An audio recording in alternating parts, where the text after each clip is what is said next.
The Modern Family. Let us bridge the gap between generations. Let us shape up the modern family. The Modern Family. The Modern Family. Join the discussion and give us your feedback. Live with Hatem Al-Abd Salam and Dr. Wa'il Al-Harasi. The Modern Family. Bismillah ar-Rahman ar-Rahim. In the name of Allah, the most gracious, the most merciful. Peace and blessings be upon our beloved Prophet Muhammad sallallahu alayhi wasallam. Dear listeners, I salute you the salutation of Islam. Assalamu alaikum wa rahmatullahi wa barakatuh. And welcome to a brand new show of The Modern Family. Today we have a very hot topic and a deep one as well. We would like today to discuss tradition and the effect of tradition in how we raise our children. Is tradition something that drives us backwards, or is it something that we really need to hang to for us to be able to face a future stronger? Today we have an honorable guest, Mr. Ahmed Al-Mukhaini, and who better to discuss this issue than Mr. Ahmed Al-Mukhaini, who has always been a wonderful guest for the show since last year.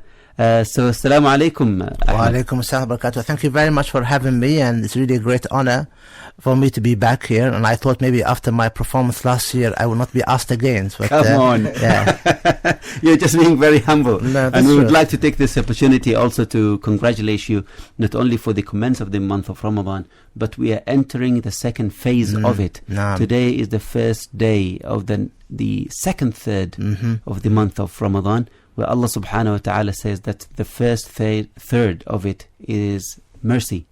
The second 10 days are days of forgiveness. So I ask Allah subhanahu wa ta'ala to forgive all our sins, every wrongdoing that we did, and all the Muslim nations. And we also ask Allah subhanahu wa ta'ala to be with our brothers and sisters in Gaza, and to support our brothers and sisters who are being bombarded in this holy month of Ramadan.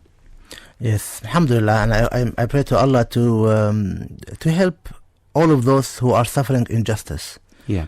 Because the message of Islam is about justice, and it's I think, if I may say so, and just talk about the education. And as you speak about Ramadan and the phases of Ramadan, I kind of got reminded by, again, the role of education, the role of tradition in education, because this could be easily a topic of discussion over dinner or iftar. You know, for example, if we take what we have just said now, that the first third of Ramadan is rahmah, and the second third is maghfirah, forgiveness, and the third phase or third of Ramadan is itq min al-nar, emancipation of wrath of God or hellfire. And you just say this to your children without rationalizing it. That's the kind of distinction between tradition and ration, between just saying naql and aql. You know, when you actually put some intellect into it, and you explore your own experience. Experiential faith is a very important dimension, you know, in religious education at the moment, as also as in family education. So I just have this kind of reaction just for when you had your statement about the 2/3 of Ramadan that we have just either finished or embarked on. Yeah, so ladies and gentlemen, dear listeners, we have a very, very hot topic today. The three of us, me, Hatem and Dr. Ahmed, will try our best to bring the best out of this topic. And how will it help us raise our children? It's a question raised because we see teams of people within society, a team that says, you know, we need really to focus on the future.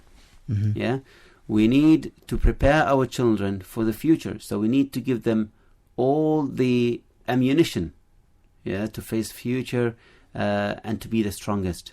Tradition doesn't help. Tradition is about the past. It's good to celebrate it. It's good to have souvenirs of it, to remember it, the old good days, but it's not something that we need to take it any further. This is one side. The other side says, or the other team would say, no, actually our traditions is a collective experience. It's a collection of centuries of experiences by our ancestors living in this area of the world. It is how they built up their knowledge on how to survive and how to live and interact in this part of the world. So unless we equip our children with these experiences, they won't be able to face the future. Yeah. So how do we tackle this? Where do we start?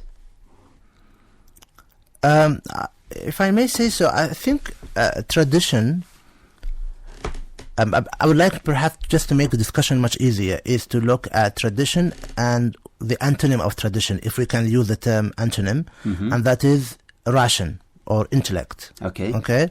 Because tradition in a way does imply that you don't think much about it because someone has already done the thinking for you and done the experience. Okay? Yeah. So you learn from the experience of the others. Yeah. While with intellect and free thinking, and critical thinking, you do the experience yourself. Hopefully one day you will pass it on to someone else. Okay, so if we can just say, tradition versus intellect or versus ration or rationalism. I think each of them has a role in education, whether it's family life, day-to-day education, or informal education. And the proportion would change as we kind of progress in our education, formal education. So for example, tradition is often associated with building an identity, creating a sense of being, creating the first understanding of who you are and where you belong. Okay? But that should not haunt us forever. The moment I become an individual, so when I'm young, let's say, since birth until 7 or maybe 9 years of age, I don't have the cognitive abilities to decide right or wrong, what is good, what is bad, and so forth. As I progress, and for example, a person becomes in the high school, or more importantly, in higher education, tertiary education, the role of tradition should actually wither away, should be phased out to maintaining some kind of datum of reference, just to make sure how the others looked at it, but not to make it compelling to comply with them. So what I learned from this, and this is just to make it also more understandable to the listeners, is when I have a child from early stages, I need to teach him or teach her our traditions, the basics of our tradition. And of course, we would also like to make it clear that we are talking about the good part of the tradition. Yeah. And then maybe we would like to discuss, how do we judge? On what scale do we judge what is good from our tradition and what is bad? Do we compare it or benchmark it against traditions from other parts of the world, like the West, for example? Or do we benchmark it against teachings of the Quran and the Sunnah and Islam? Yeah. Well, before I actually attempt that, when responding to that point, it's important to note that tradition is an operator as well being an operand itself. So it's a subject of education as well as being a modus operandi of education. It's a method of education. So you say to your child how your father used to do it. So you tell them that this is how we do it. So you become the embodiment of that tradition and you talk about it, as well as you teach them traditions. So the tradition comes into two portions or into two manifestations: the process itself as well as the object of tradition. It's a very difficult situation, to decide what tradition to teach your child. It's a continuous struggle. I have gone through it with every single one of my 4 boys. My wife is very traditionalist, very conservative.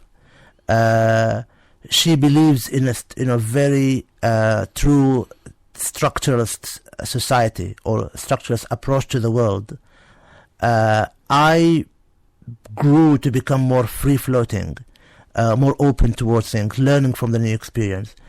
But we kind of agree that let's agree on the common denominator.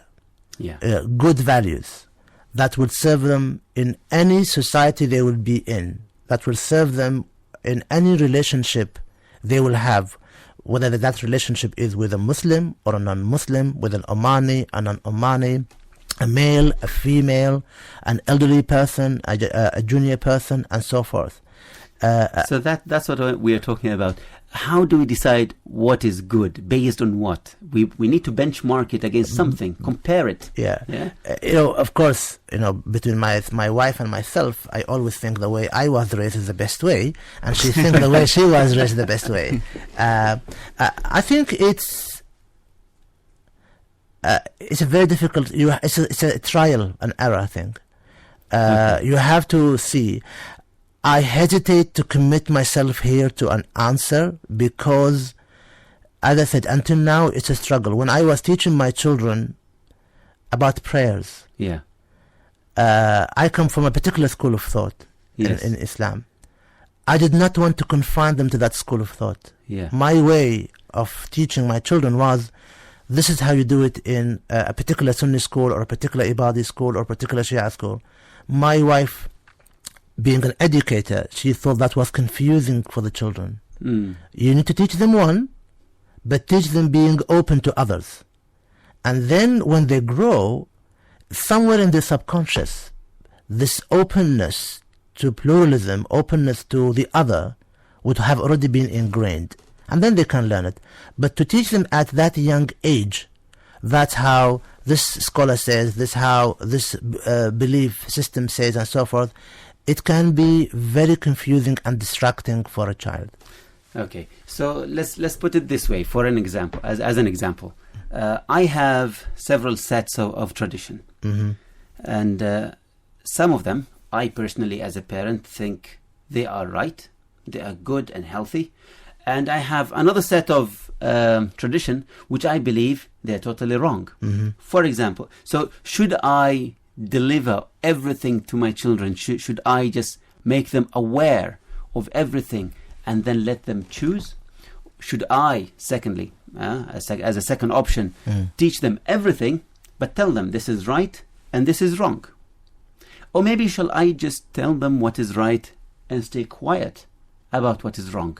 As an example, it is part of a tradition that if a stranger, for example, in our neighborhood or in the masjid, we would ask him to come in, Tfaddal man, and we would really insist that he would come in for a cup of coffee, whether we know him or not. It's a tradition.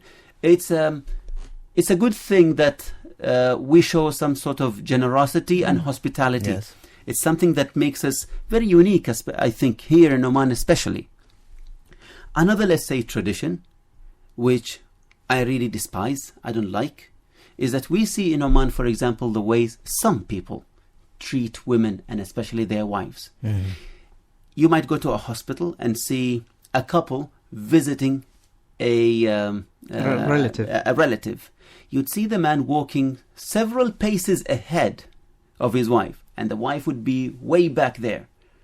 They're not seen together. Are you sure it's not because of the high heel shoes she's having? Probably. But in Oman... I get your point, yes. So I will teach my children both traditions. My personal view. I will teach them both traditions. I say, this is what Omanis do. This is what also Omanis do. This is what I think is right. This is what I think is wrong. I would also tell them, why do I think this is right and why do I think this is wrong? To me personally, I would think that the benchmark would be is the teachings of the Quran and the teachings of the Prophet, and I would use my intellect as well. It doesn't do any harm. In fact, it's also healthy to use intellect to derive something and to reach a conclusion with the support of the resources that you have, which is the Quran and Sunnah. What about if some of the traditions are not there in the Quran or the Sunnah? They have not been mentioned. These are the grey areas. So how do you benchmark and you know? It's not a grey area. See, the Quran and Sunnah does not mention everything specifically. It is few things mentioned in a very, very broad way. Whether to allow them or restrict them, or prohibit. So if that little thing falls in any of these categories, it is easy to make a judgment. If it is not mentioned at all, then I think one of the rulings in Islamic law is that if something is not mentioned specifically, that it is prohibited, then I think it's halal. It's allowed and permissible. Yeah, it will be subject to your own individual jurisprudence and individual ijtihad. But now we know that Islam is pro-culture and tradition, as long as it doesn't go against the teaching of Islam. Yeah, and isn't it? So now, does that mean everything that goes with the teaching of Islam, then it's acceptable? One of the very good things that Ahmed mentioned is that tradition is about identity. Yeah? At the early stage. At the early stage, it's about identity. Islam never...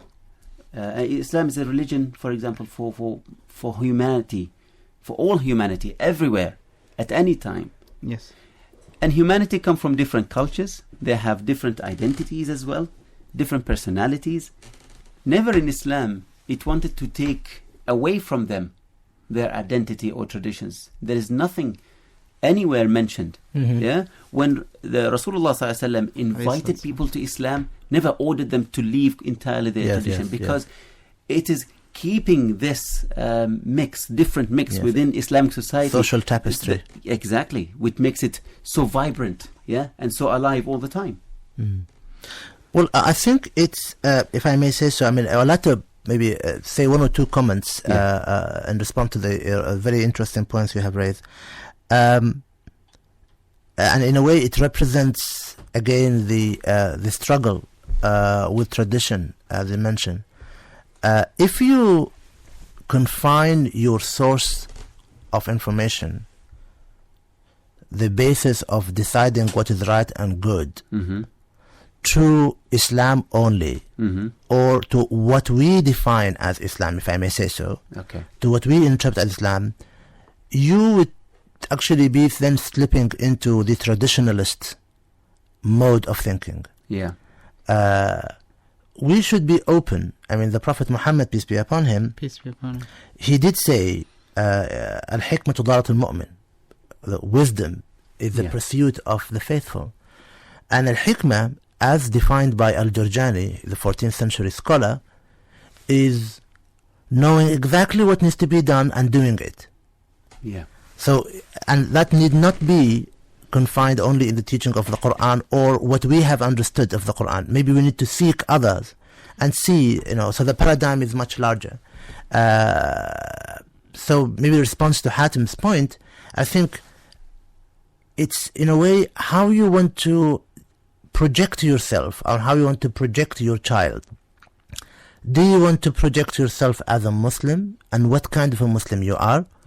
Or do you want to project yourself, as a Muslim but with a small m? So Muslim with a higher case m is Islam as we know today, 5 pillars and so forth, Islam al-Am. Or do you want to project yourself as a Muslim with a small m? Sorry, that was Islam al-Khas, this one Islam al-Am, is a Muslim who believes in Allah subhanahu wa ta'ala, the Prophet, and is open to things, and keeps Islam as a cultural identity. So that's a struggle one needs to actually make a decision about. And when you actually, Dr. Rai, when you talked about teaching your children or talking to your children about what good things and what bad things, children will always do or will be guided by what you do, not what you say to them as good or bad. So whatever you say to them as good, make sure you do it in front of them. That's the only way they can actually, it really sink in their mind. It's just part of the, intellectual conversations that you also have. It's not always about, I'm telling them because I want them to do it. We talked in several episodes before that we need to communicate with our children other than just asking them on their daily life, what did you do? Yeah, that's true. That's true. So I do it sometimes. I will teach them some traditions, which I do when I receive a guest, for example, the way I behave, the way I carry myself, on a daily basis. But also sometimes I would discuss those traditions. But do you hold these traditions as... do you sanctify these traditions? Not really, no. Because I think these are as a result of people's experiences at a certain period of time. And today we live in a new world. We need to hang on some of those and even modify them. Even if it means that after centuries later they totally disappear and become something totally different. Yeah?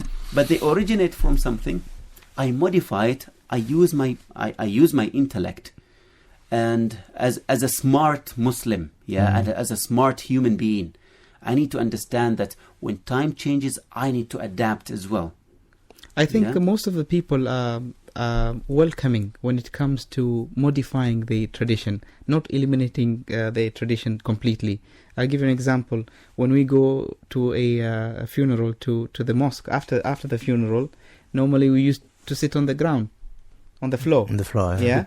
But now it suddenly has changed, and people started, building the stools, and people sit on top. And people used to use, for example, the traditional cups, coffee cups, but now they use the plastic cups. Yeah, for health reasons. When they started, the older generation were against that, and they never accepted it. But now it's becoming common, and it's becoming part of the tradition. Yeah, it blended in very easily. Yeah, but I think perhaps my challenge so far. Is in all what we are talking about, we're still talking about a paradigm of tradition as an object, not a tradition as a process. Clarify this, please. Okay. What I mean is, for example, we adopt new ways in order to sustain an old tradition. Yes. The mere fact that there's someone who wants to change the tradition from the roots itself, maybe bring a new tradition, that is faced with a lot of resistance and rejection at times. Bearing in mind that, I think it was the third caliph, Uthman, radiallahu anh, who said that, إِنَّ اللَّهَ لَا يَذَعُ بِالسُّلْطَانِ مَا لَا يَذَعُ بِالْقُرْآنِ, which means that God induces by authority what is not inducible by the Qur'an itself. And authority in this case, or has been interpreted as the law, or the norms, and people use, and unfortunately they are very much impacted by conformity, social conformity and so forth. What I'm interested in is maybe not to touch traditions as objects, keep them as they are, because they provide as kind of a shell, provide some kind of unifying factor where people come together, they do things in a particular way, becomes almost like a social right, R-I-T-E, almost a social right.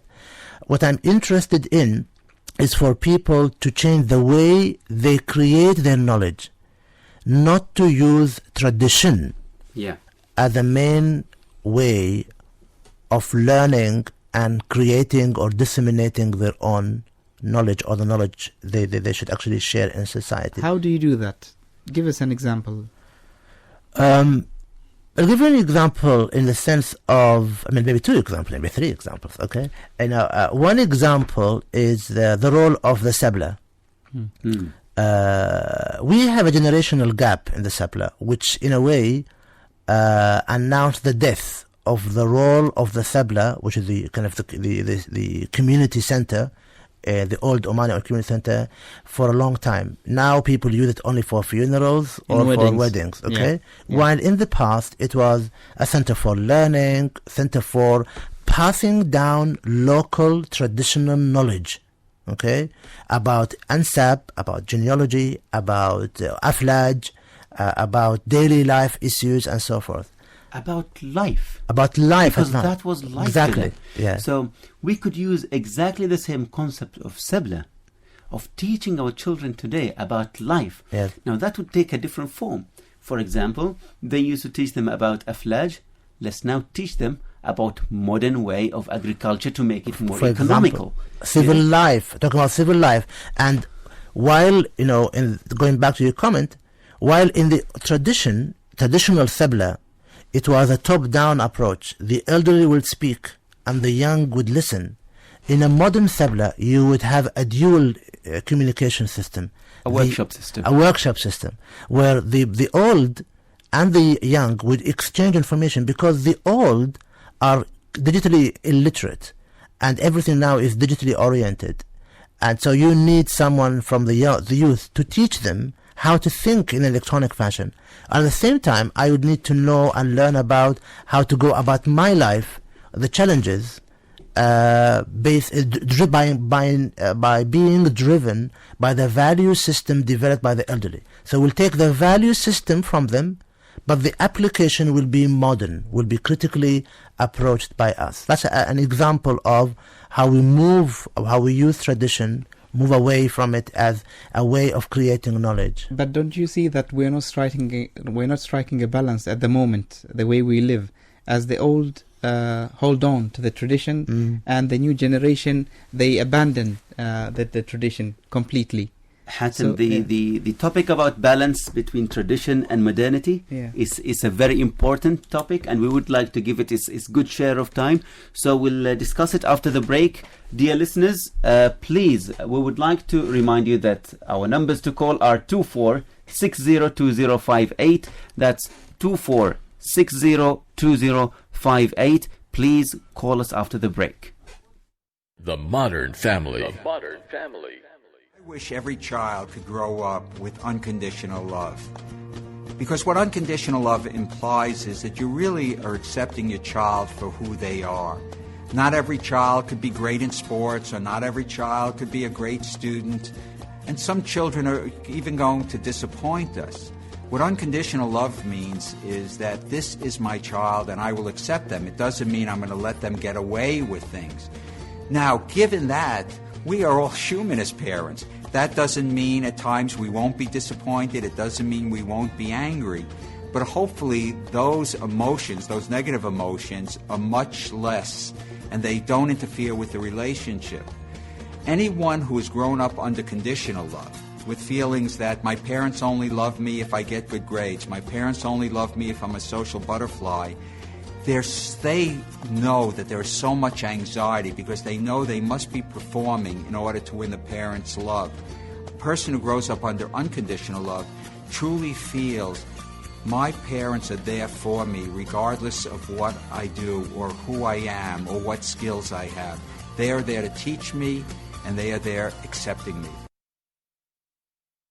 The Modern Family. The Modern Family. Dear listeners, welcome back to The Modern Family. Today we are discussing the importance of tradition and history in the way we raise our children. Is it something that we really need to keep our children informed about and practice it? Or is it something that will just pull them backwards and leave them in the dark ages? This is our topic today with Ahmed Al-Mukhaini, with me Wa'il Al-Harasi and Hatem Al-Abdussalam. I would like to remind you of our numbers. Please do call us with your comments and questions on 24602058. That's 24602058. Back to you, Ustad Ahmed. The balance between maintaining tradition or stay living without it. Again, I think, here, when we talk about tradition in this context, it's not the context of learning or education. It's the context of just living. And perhaps it's more of a development issue, kind of an urban development and, evolution of the state and so forth.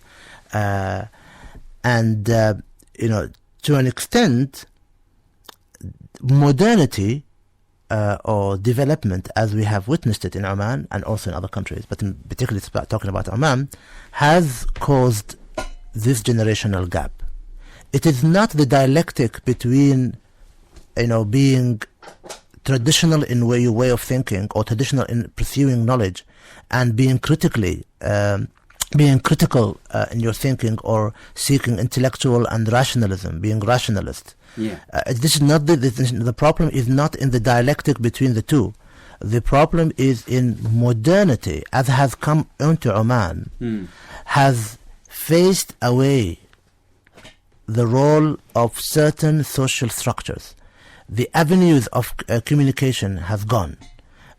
We can still regenerate them, we can still reinstill them. I think it's the way we took. Yes. We took on modernity. We didn't maintain the balance there. But we'll continue on this after taking this call. We have a call. Assalamu alaikum.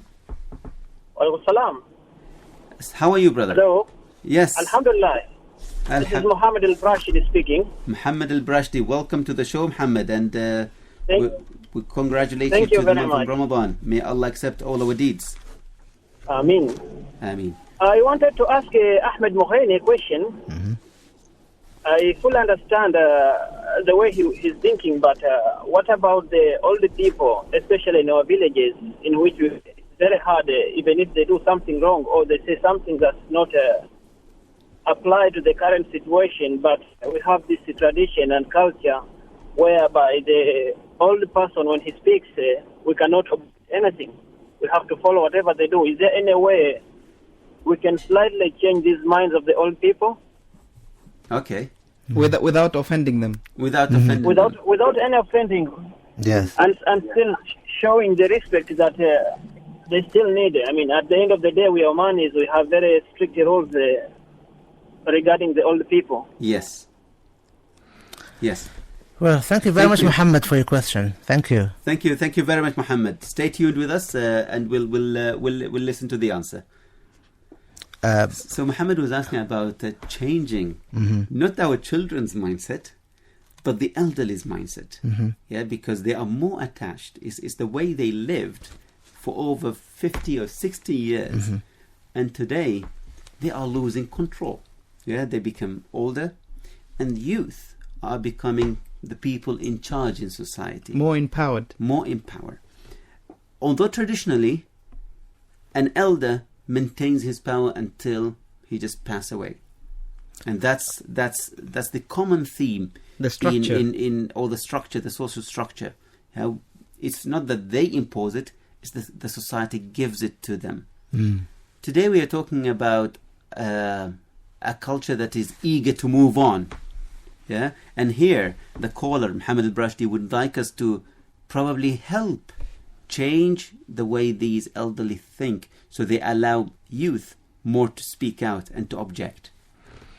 There have not been significant studies, as far as I know, in Oman regarding how the elderlies are actually viewed, and do they still maintain their source of influence. Yeah. Indeed, there has been a study, a survey that was published a few months ago, that suggests that Omani youth are adopting more and more modern values and modern ways of thinking. However, Omani youth were the least in the Arab countries. Most of the youth in the Arab countries are they have really kind of done away with tradition. They are more and more into modern values. Omanis have, the statistics have shown that 50% of the respondents to the survey maintained their traditionalism, traditional perspective towards things, and the other 50% maintained or interested in modernity or the new ways of values and thinking. It also showed that for the Arab youth, but particularly in this case Omanis, family members remained the source number one for information and knowledge. Okay? How do we handle these lovely old people who are really full of knowledge, very invaluable knowledge? I think we need to be pragmatic and to move into a value addition system. In the sense, to go and change the way they think is a futile exercise, but give them a role to play in the creation and dissemination of knowledge. For example, create civil society groups that will be focused on how to bridge the gap between these old people and the younger generation, so they can communicate. And the moment these elderly people do not have a role, an official role to dictate, the main paradigm where they operate is the tribal structure and family structure. And as far as I can see, again, there are no systematic studies on this, the role of the tribe in the personal sphere is really withering away. There is a lot of centralization in terms of services, welfare services, government administration, and so forth. So the tribe is mainly there to define who you are from the point of belonging or identity. Yeah. You will not require them for your services, for your daily life and sustenance. As it were before. As it was before. So you would soon realize that these elderly people, the moment they realize how limited in their influence they are, Eleanor Roosevelt said, inferiority is a feeling we give consent to. If we give them consent that they can still control our lives, they will always control our lives. But if we turn the table around and we decide a role for them, and we decide the mechanism through which we can get the knowledge they have, but we raise our aptitude for a modern, intellectually based, rationalist standard of living, we can handle their challenges. In my situation, from personal experience, I've dealt with a lot of elderlies, whether in my work or in my daily life, and I've always used the opportunity to challenge them. Nicely, gently, very courteously, but challenge them. Sow the seed of critical thinking in their mind, and you'll be surprised how responsive they can be. They've gone through life. Yes. They know it all. They are able to distill that experience in certain abstract concepts, but they do not know how to express them in those abstract level. So you just teach them, help them think along that way. Brilliant. Well put, I think, Ustad Ahmed, about how to influence adults. And the key is respect, really. Respect and giving them their well-deserved place in society for the knowledge they have and for the wisdom they have accumulated along all those years. So working towards changing their opinion is not probably the right route, but working with them is the better way. I think in embedding the tradition in our children, the role is not only there for the parents. The environment also plays a big role, because you might teach your children specific traditions, but everyone else around you does it in a different way, and they tend to follow what is out there in the market. So you might be a very traditional family, but your children might turn up to be untraditional. Well, you see, it's very, very common now. It could be. I mean, I find very challenging, particularly in a situation like Oman, where we are in transition now, is to decide the characteristics of our society. We do not want to commit ourselves yet, as far as I see. I've been speaking to people in government, I've been speaking to people in business, scholars of all walks of life. They are so concerned about deciding what they should have, what the Omani society should look like in 40 years from now. Do we want to be, more rationalist? Do you want to be more traditionalist? What is the role of youth? What is the role of women? What is the role of philanthropic organization? What is the role of education system? Okay, and how do we see traditional sources of knowledge? To what extent we accept information and knowledge as given? To what extent are we skeptic?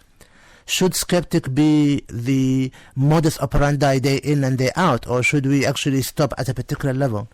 These questions and more need to be answered. And I find that a lot of policymakers and opinion leaders in Oman do not want to delve into it. Yeah. And I think it's a matter of identity.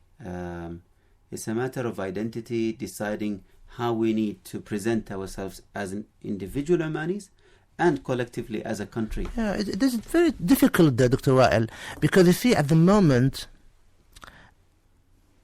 well, I understand your point, but I cannot really accept that this could be an excuse by people here. We have a responsibility towards the generations to come. Absolutely. I'm not talking about them not wanting to make any decision. I'm talking about the importance of having that decision. Right. Yeah. Okay. It's a very important one. Definitely. And we are losing our identity, or the youth are losing parts of our identity. We see Omanis now constitute about 54% of the population. Yeah. Yeah. And in the next 2 or 3 years, I think the number would go below 50%. So we as Omanis, we will become minorities. You see, first of all, identity is not a function of population representation. It only becomes so, Ustad Ahmed, it only becomes so if we really do not consider the important things in our lives that define us and really act upon them to either preserve them, promote them. My point still, that's why I still have my point valid. I don't think, first of all, identity is not a function of population representation. Identity and minority is not a function of number, it's a function of influence. Yes. Okay, you can have a small number of people who are more powerful than others, so they're not a minority. And thirdly, identity is not a state industry. Though in the first 40 years of Oman, it has become a state industry for good reasons. I can understand that, because Oman was really divided. We were at a crossroad, and it was important to create a national identity. Yes. But now we have matured as a modern state, as a well-established state spanning over 3,000, 4,000 years. We have a residue of identity, a residue of nationhood. But talking about the modern nationhood, it is now imperative that identity becomes an industry for the entire population. Each one of us should really contribute to what makes the mosaic of Oman. Let me give you an example. Can I just say one tiny thing? And there's one tiny thing, but for me it's quite significant. Personally speaking, I've always drawn and kind of took my identity from my relationship with my Creator, my God. Yeah. That's how I exist. Yes. That's how I can deal with others. For me, being born to Omani parents gave me an additional advantage, because there's history, there are all sorts of stuff, which I'm going to talk maybe later about it. Yes. But I look at myself first and foremost as a human being, and I deal with others, no matter they are, as human beings. Yeah. And I think when we educate our children, it's important that when we talk to them about our traditions, that traditions and traditional way of teaching does not make them think that they are special beings. They are human beings like any other beings. Perhaps being Omanis have a burden on them to act continuously up to the name of Omanis. Absolutely. Okay, but not to think that they are entitled to certain things, or they are God's chosen people and something like this. Yeah. As an example of how we are losing some of that identity, do we have a call? No? Mike? Okay, sorry. All right. The way we are losing it is that, as you said, it's not about numbers. It's about being in control or authority or influence, the word you use, influence. I'm talking about something that we see day in, day out in Oman. And it really saddens me and it really frustrates me that no one actually does anything about it. We have, as a country, we are growing. And this growth needed that we import a lot of labor, a lot of expertise from outside Oman. To the extent that those people have started influencing a lot of things, including language. and especially the Arabic language. What really saddens me is that the government is not, who is responsible of regulating, is not doing anything about it. If you look at the signs, there are a lot of mistakes in Arabic. Some of them makes absolutely no sense. If you go to supermarkets, you look at Omani dates, written in beautiful English language, absolutely correct. Dates, Omani dates. And in the Arabic, it's written Right. Samail Kajur. Okay. Yeah? That's really disgusting. It's disgusting. Not because I hate that language, it's because where is my language? Where is my tradition? Where is my identity? In which country I am in? Yeah. Yeah? I see your point. I also see road signs, safety signs, not written in Arabic whatsoever. Are we assuming that everyone is speaking English? And there were consequences. Last year, or about 2 years ago, there was it was raining a lot, and there were a lot of roadworks and trenches.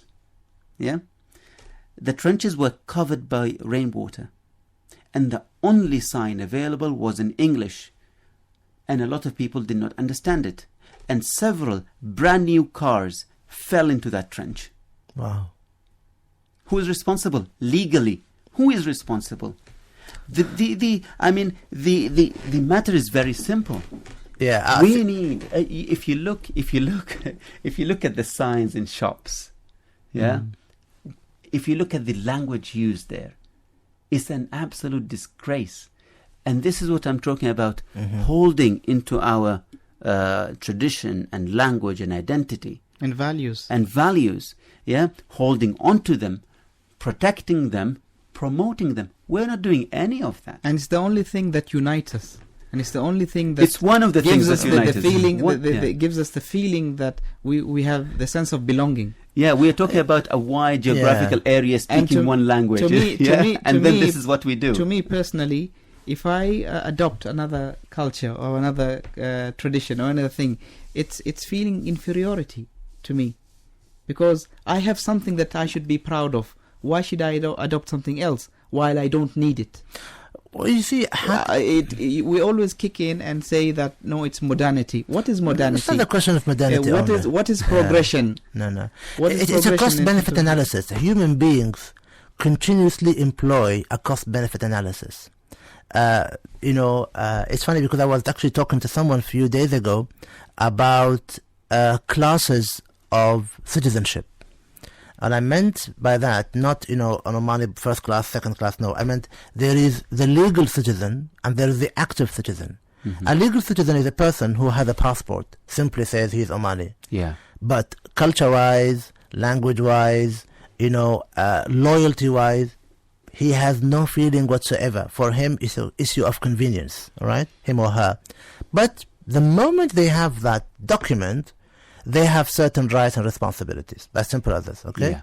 But they have the other class of citizens, the active citizens, and also the transitional citizens. And, like in your case, I take you as being active citizen because you believe in something and you want to talk about it. You do whatever is in your hands and capabilities to really bring it up from the individual level to the collective level. And it's a testimony we really appreciate from you. That's very kind. We admire that. Thank you. So, identity for me is, it's in a way different from the issues raised by Dr. Wael.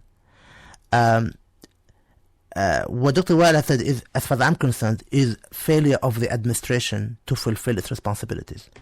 In the law, it is the responsibility of certain government agency, which I'm not going to name here, to actually go and check all labels, all advertisements, anything which is printed or put outside on the road or something. They, of course, there are a boring mistakes I've seen in my life here. And what I've done, wherever it was possible, I would go and talk to the authority responsible or talk to the organization that owns that label or whatever, and say to them, this is wrong. I mean, whether it was in hotels or restaurants, and I correct it for them. That's I think, a duty of every one of us. But it's different from the concept of identity, in my opinion. It's It's about more the how do you say?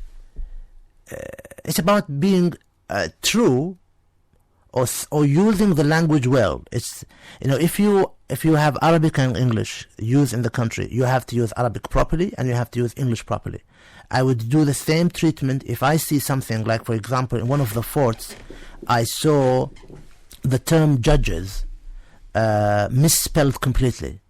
I mean, I have to respect the English language or any other language, and of course I have to report it and act on it accordingly. But identity is dynamic, very fluid, changes. It's the outcome of so many factors. But language never changes as a main contributor of making that identity. Language does not change in terms of being a member of the factors that compose or create identity. Yes. But language itself undergoes a lot of changes.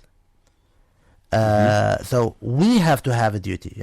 If I'm going to take anything out of this kind of discussion in this particular context, I would say we need to have a body that protects the Arabic language in Oman.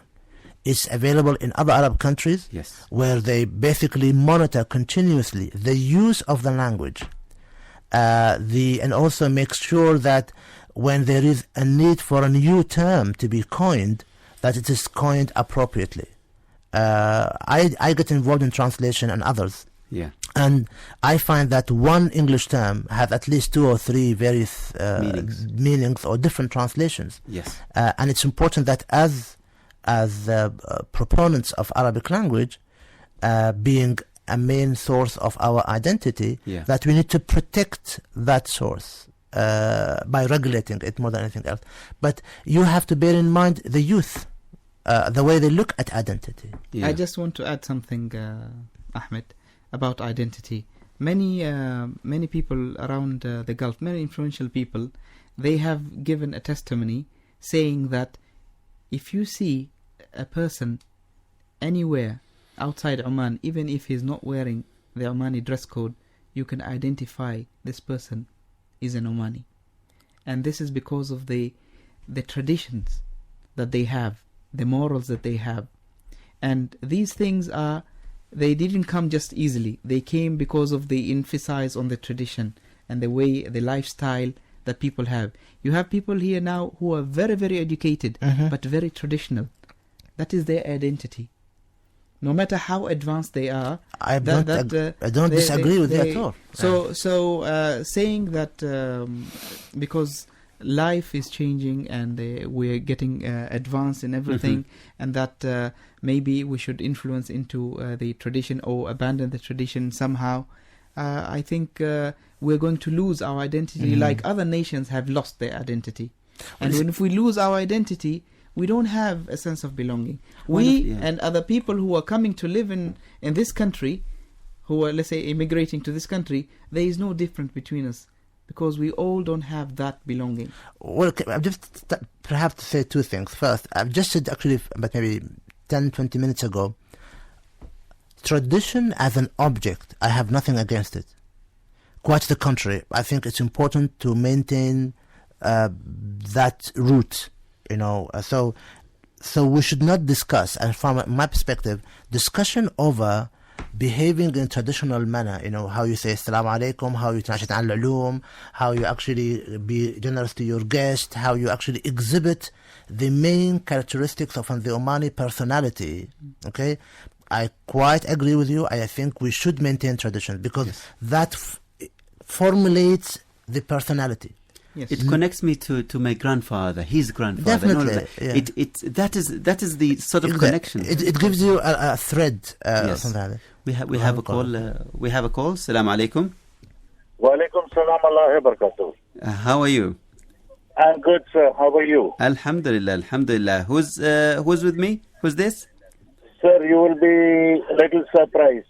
Yeah? This is an Indian gentleman. I am Dr. Devashish. Yeah.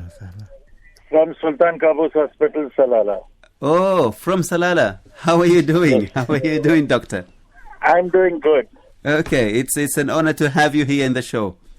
Sir, I think it is my privilege because you people are initiated such a fantastic discussion. And for every person, I wish they are listening to this, the great discussion, because this is the first time that somebody is talking about generating a sense of self-identity and national identity in the young generation. Okay. So it's a fantastic thing that you're doing. But I do have a couple of remarks to make. Okay. Go ahead. Yes. Sir, number one, language is a medium of communication. Okay. And as long as we restrict the finesse and the proficiency of the language to remain a communicative tool only. Yeah, can just one thing. Can you please reduce the volume of the radio, please? So because it does echo and we can't hear you very well. Sir, am I all right now? Yes, yes. Oh, yeah. Sir, as long as the language remains just a communicative tool of no matter what lens of, adequacy and adeptness, then language can never raise its head to become an influencing factor for one's sense of culture and perspective of identity. Okay. You see, nobody identifies anybody in the society as someone who speaks good English or good German or good French or good Arabic. Mm-hmm. You see, Mm-hmm. these people would always refer to you as a good orator. Nobody would refer to you in the language you orate. Okay. Yes. Yes. As long as you are a good communicator and you percolate your ideas irrespective of the strata of the society. Okay. Because why I can tell you this, because when I came to this lovely country about 12 years back, 13 years back, I didn't know a clue of Arabic language. Okay. All my education was in India, United Kingdom and United States. Yes. And I've been following the English language as a medium. Yes. And obviously, as I can detect the anxiety in your discussion, Yeah. I did start learning the language, definitely not in the correct format, and definitely not with the correct pronunciations or the correct lingua franca. Yeah. But over a period of time, Mm-hmm. while I learned to converse on a day-to-day basis in Arabic, Yes. I also developed my skills to read the Quran and read the, as far as possible, holy scriptures of Islam, because I wanted to know about the part of the world where I was earning my bread.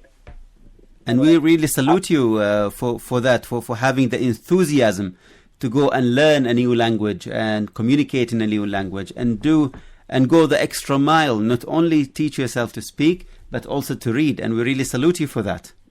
No, I learned, see, when I before coming to Oman, I didn't have a clue of Islam.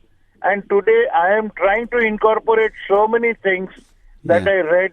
Of course, I'll be honest here. I don't want to speak a lie in Ramadan. Yeah. I did start reading the Quran in an English version Yes. because I wanted to have 100% comprehensibility of this divine textbook.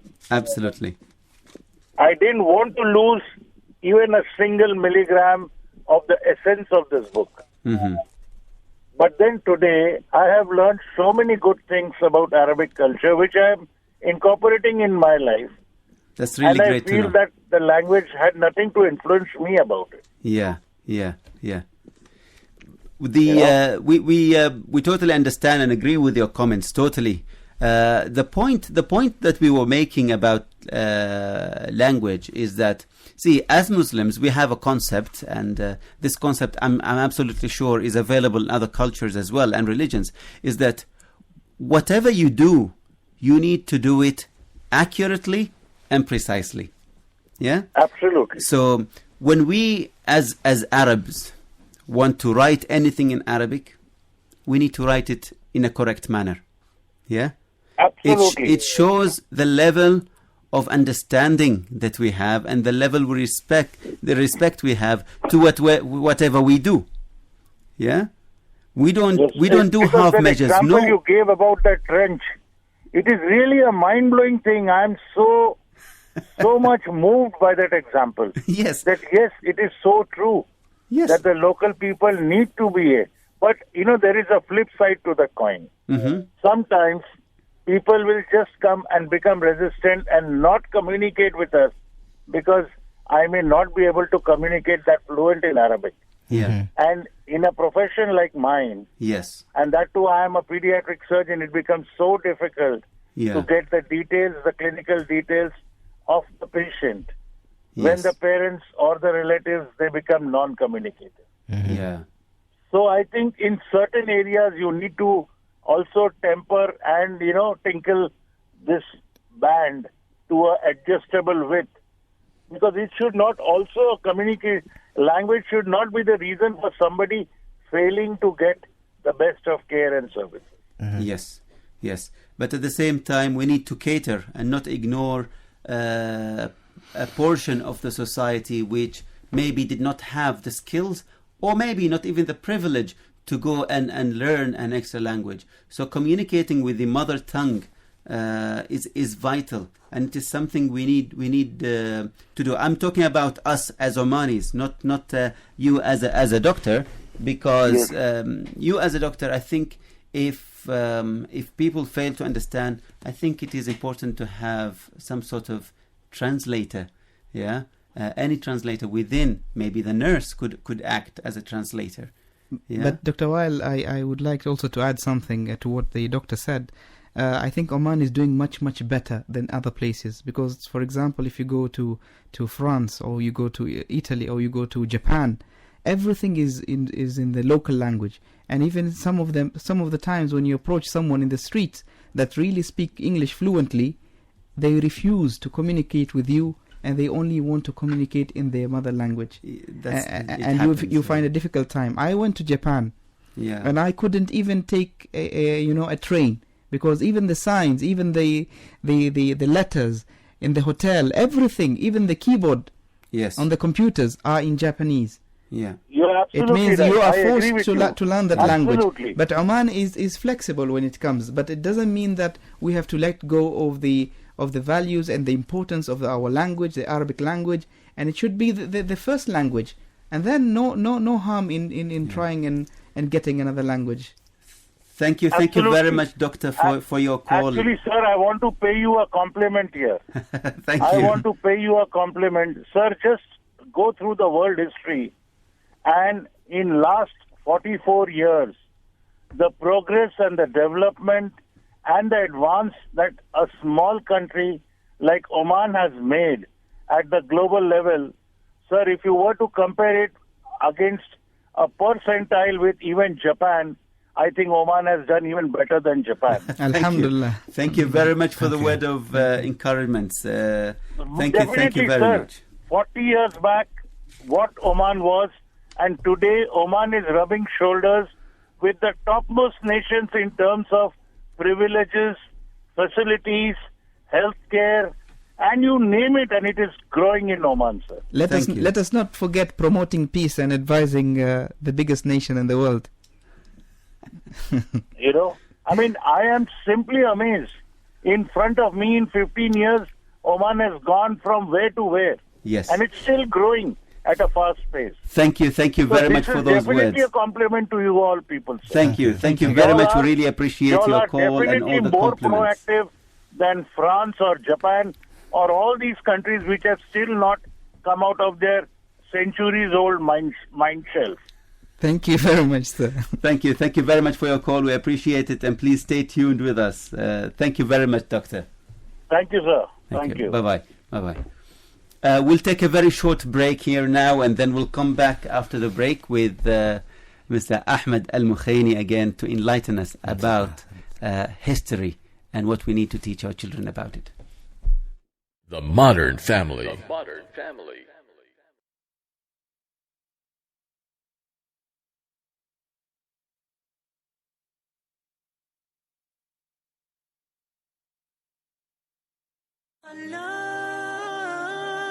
I call you, I need you. يا أيها الذين آمنوا اركعوا واسجدوا واعبدوا ربكم وافعلوا الخير لعلكم تفلحون. Let me teach you what you will do to appreciate Allah. Here's how you appreciate Allah. Make ruku', make sajda. What is both of these things referring to? Salat. You need to appreciate me. The first step in appreciating me will be salat. Where is your salat? How much we appreciate our salat is a good indication of how much we appreciate Allah. How active, how vigilant we are in getting up out of bed. How lazy we feel in making it to the masjid. How bored we are when the recitation is not entertaining enough. All of those are good indicators of where we stand before Allah Azza wa Jalla. You know, somebody who doesn't know about prayer, doesn't know about the Muslim prayer. A non-Muslim guy walks by and he sees people making salat. He's going to notice these people are standing with their head down. They're humble before somebody. Then they put their heads down like this halfway. Wow, they got even more humble. And when they got up, what happened next? Face on the ground, they got really humble. In other words, he's noticing that there's a progression in their humility to Allah, to whoever they're worshipping. They're getting even more and more and more subservient. This seems like they're appreciating their master, and they appreciated him more, and they appreciated him even more. The progression of salat itself teaches us that we're supposed to evolve, grow in our humility to Allah. So this idea that as the more we serve, the more we're going to become humble. The extreme of humility, wasjudu. Then from there, because these two things still in the end, in essence, refer to salat. They refer to salat. What about in between the salawat? واعبدوا ربكم وافعلوا الخير لعلكم تفلحون. The Modern Family. The Modern Family. Dear listeners, welcome back to the Modern Family. It's a very deep topic today. It's taking its toll on us, and just digesting what Mr. Ahmed Al-Mukhaini here is telling us will take weeks, if not months. Okay. I would like perhaps to, before we kind of wrap up, is to really just mention some kind of reaction to what Dr. Davish has kindly said. Indeed, actually, in one of my courses where I talk about axioms of civilization or history, I talk about language. Language is a function of needs more than anything else. But the important thing about language, and that's why we need to respect the language and protect the language, is that language makes culture. Cultures revolve around languages. You know, as the point raised by Hatim a few minutes ago, if I go and I adopt an English culture or a French culture or Japanese culture, I do not adopt it just because it's fancy. Most probably it is adopted because I'm attracted to the language, and within the language I found something that makes that culture more amusing, as far as I'm concerned, more alluring to me. So language, the value of language, in addition to being a communicative tool, is its pivotal role in defining a culture and maintaining a culture. And that in a way leads me to the discussion that we were having just before Dr. Davish has actually called, in terms of the oscillation between individual identity and the national identity. While individual identity is really an individual duty, yes, a national identity must not be seen as a government duty. It is a national duty also. We all need to come and talk about what makes us as Omanis, as a nation. And in this context, I would like to put on record once again, I have nothing against tradition. Yes. Being an object. Tradition is very conducive to creating an identity, to creating a personality, kind of a mold or a framework of personality, how we deal with each other and so forth. Even the norms of courtesy, the norms of daily interaction is often debated, is often formed by tradition. And if you look at parliaments around the world, the way they speak to each other, sometimes when you listen to them, they think these guys, they are very archaic. They are using the language that was used when the parliaments were established 100 years ago, 700 years ago, and they felt that maintaining those traditions will maintain the spirit of the discussion and the discourse that is going on. But what I'm calling for, what I'm asking for is that, you know, the modus operandi for making decisions, for thinking, must actually adopt a more rationalist, intellectual, critical thinking approach, and leave, as again, tradition for our identity. Because our history is rich in a lot of things. When I used to be the secretary of the Historical Association of Oman, and I used to give lectures on this. And one of the things I kept saying to people at the beginning of all my lectures is, Oman's civilization was not about structures. You will not see pyramids in Oman. You will not see the Great Wall of Bahla. Okay, a small wall. Okay. Are you sure there is no Great Wall? Well, there is one, but it's not thousands of miles. Okay. Unseen. Yeah. History is showing us a lot of records are coming up and findings more and more that Oman civilization, for the last from about 10,000 BC and now, even now some records are showing further, is a civilization of connectedness. We connect people. We learn with people. We bring people together, either through trade or through industry or through learning. Yeah. So we need to know about that history, this kind of heritage of connectedness, heritage of how we take in knowledge and recreate knowledge, that is more appropriate. I'll give you one tiny example, and then I'll leave the microphone because I've been talking forever here.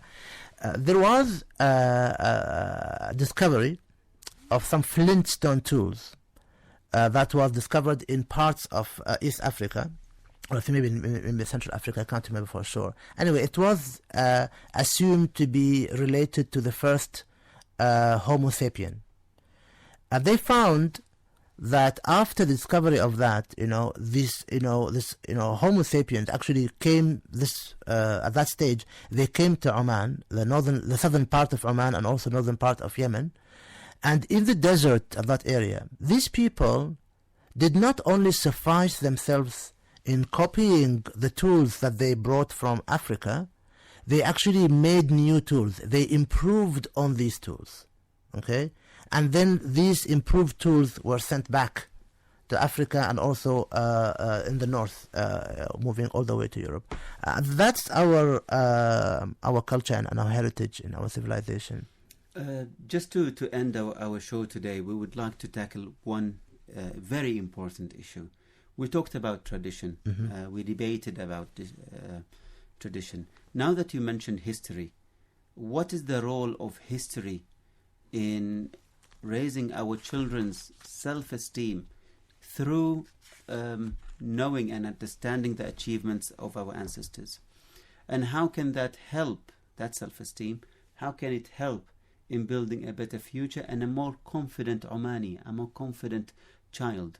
Because I've interacted with some youth who think that because technological advances are being now created outside the boundaries of the Middle East and Oman, they are belittling the achievements of our ancestors. See, people are on the moon and you're still talking about your fallage and you're talking about your forts. Is that the sort of tribute we pay to our ancestors? I mean, those fallages and those forts, they required skillful engineers, and everything from material to thought to even labor were 100% Omanis. And the guy talking today does not have any of those, no the resources or engineering skills or even the guts to even do something like that. Well, in that case, that's what I mean. I would say you can't blame him for saying so. This person saw that tradition did not, or the heritage that we have, did not find its way to skilling us. If, for example, in education, in our research, we actually enabled people to see and realize that they are a chain of achievers, that they are not alone, they are not the first. There have been several scholars and knowledgeable people in Oman that they used technology at that time. That technology was current at that time, and they need to find that technology. So the cutting edge technology was used at the time by Omanis. So our role is now to be traditional in the sense of following the footsteps of our ancestors by chasing the technologies up in the top of the art technologies at the stage, or creating it, and then use it. We have to stop just teaching them what they used to do. Yes. We have to teach them what are the lessons learned from this. Absolutely. Okay, and then to encourage them, and not to say to them, well, you are confined to this area of development. No, just open the floor to them, as our ancestors opened to themselves ample opportunities. You look at the manuscripts of Omani scholars. Every single discipline of knowledge, they have at least one great seminal manuscript. Yeah. Okay. They did not stop themselves, and that's what we have to teach our children, to the lessons learned from these great scholars. Yeah. Yeah. So how does it help in building the future? I know you have a different concept. Take us through. Can really history build future? Because there is a saying, one with no history does not have a future. History can contribute to the making of the future in perhaps two ways.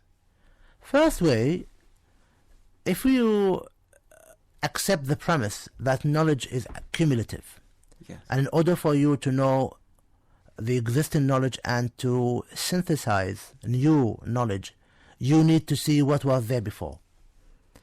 So that is history. So we need to see what knowledge was there before and for what purposes it was used, how it was created, and how it was disseminated. Yeah. Okay, and then build on it to create a new knowledge, a new history, and a new future.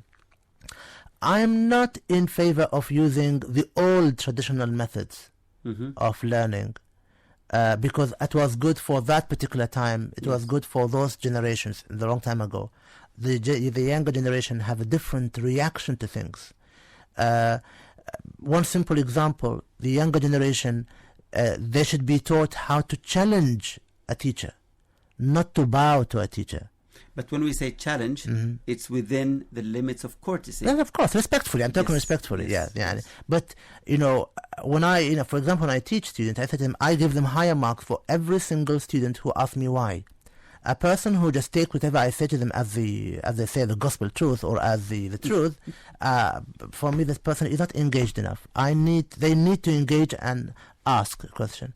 And the second dimension, second way how history can contribute to the making of future is to know that you have foundations, that you are not obliterated. You are not the first human being. You are not the first Omani. You have some heritage that you can lean on and draw lessons from. And I'm emphasizing the issue of lessons. Yes. The struggle people went through. Learn the lesson from that struggle. The way they wanted to serve people. If you look at the advancement Omanis contributed to science at their time and their stage, it was driven by helping people, advancing people. It was not about making more money. This is not our modus operandi. This is not our purpose in life. Yeah. And I think that's what Omanis should learn from the heritage of their ancestors. And this is how we are going to build a better future for Oman, rather than just moaning. Just don't moan. And again, please, I think, again, the issue of tradition. I talk to my children a lot about how Muslims used to do things. How Omanis and how Arabs. Because I make a point of showing them that Omanis did not exist in a silo. Yeah. They existed as part of a large human civilization, which included a large Islamic civilization. They need to see their human dimension, and then grow out of it. Yeah. More than anything else. Well, I have mixed feeling about today. You agree? You don't agree? I think I agree with some of the things that Mr. Ahmed has mentioned, but I also, again, what we see today of neglect of our tradition is something that I'm not really pleased with. Yeah. And I would like to see Oman being the pioneer when it comes to tradition, in sense of other nations envy us for what we have, because we have something to offer. I remember when I used to study in the Far East, and they had these cultural events for students. Oman was the only Gulf country that had something to offer, a tradition. We had coffee, we had halwa, we had henna, we had something to offer. And it made us proud to feel that we are Omanis and we have something to offer. We used to wear in the UK, we used to wear the dishdasha and imama or kimma. That's fine. At university. And the Arabs, other Arabs, some of them, they thought we were backwards and we were so stubborn. However, everybody else thought that we are unique, and they respected us for respecting our own culture. Yeah. Again, maybe I'm just overemphasizing the point again. I have nothing against the use of tradition in that sense. Yeah. If one can draw a causal link categorically between those traditions and success Omanis have achieved in the past and potential success in the future, then you can actually promote Omani traditions to be human traditions. There has been a attempted survey by the Sultan Qaboos University, which I gave consent to and I took part in, but I didn't receive the results yet, to look at what makes Omani values. They have not come up with yet. Okay? It is not the values or traditions, it's more of the application of them in that sense. But what I'm trying to say here is traditions, generally speaking, are linked to maintaining the status quo. Okay, I have this way of dealing with things, I would like to keep it, which is fine. If it contributes to my sustainability, if it contributes to continuity of being the way I am as a person, a social person, it's fine. But if it impacts, or if it starts impacting the frontiers, the fields of knowledge, the way I deduce knowledge, then it is not fine. Yeah. Confine tradition to maintaining my personality. Yes. But do away with tradition now at a higher education level, not at the young level. Yes. Okay? At a higher education, do away with tradition and emphasize more critical thinking. And then just give you one tiny example. There was a study I think I might have mentioned a while ago. Teaching children the Holy Quran at a very young age and teaching them in Arabic only raises their aptitude for learning by 40 to 50%, according to some study. Yeah. Okay? Because it's important for them to know to which paradigm they belong to. Yeah. But as they grow older, their abilities change. Then you have to skill them with a different kind of tools. That new tool is critical thinking. Yeah. Thank you very much, Ahmed Al-Mukhaini, for this very delightful topic today. As I said, this is, dear listeners, this is one of the topics that maybe you would say, what do I take out of it? Well, I say critical thinking. That's what we take about it. It just reflects the personality of our guest today, that he doesn't want to give you an answer. He wants you to think about an answer